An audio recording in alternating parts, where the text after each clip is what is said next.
اب اس کی آنکھوں کو دیکھنے کے بعد مجھے احساس ہو چکا تھا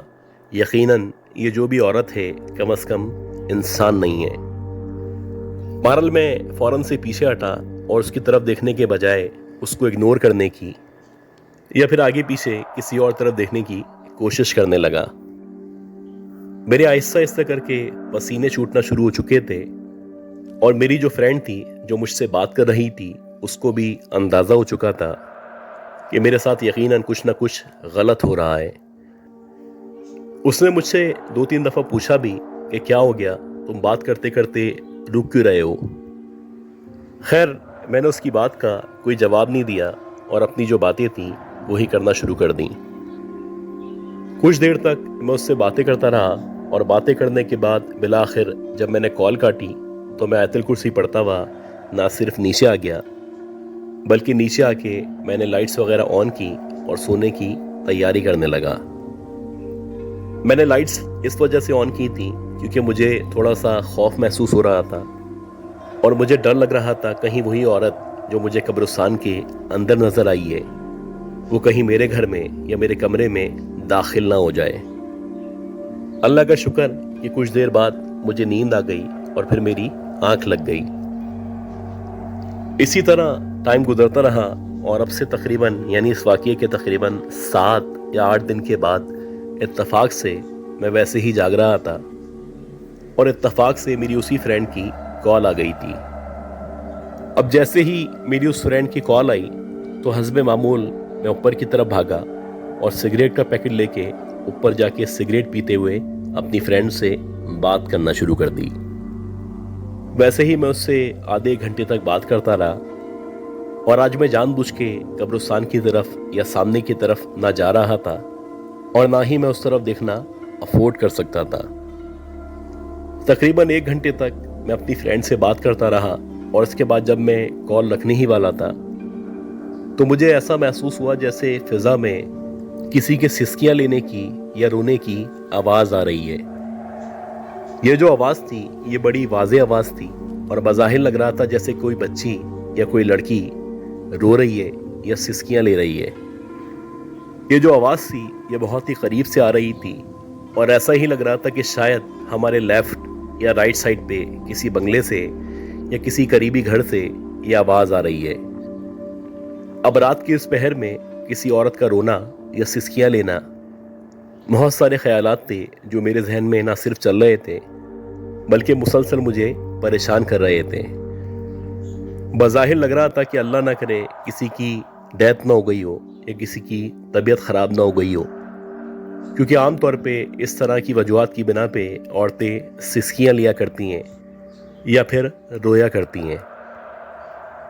تقریباً 5 منٹ تک مسلسل کبھی مجھے لیفٹ سائڈ سے آواز آتی، کبھی ایسا لگتا کہ رائٹ سائڈ سے آواز آ رہی ہے اور کبھی ایسا لگتا کہ جہاں پہ قبرستان ہے اس طرف جو دیوار ہے ادھر کوئی رو رہا ہے۔ میں مسلسل ان آوازوں کو نظر انداز کر رہا تھا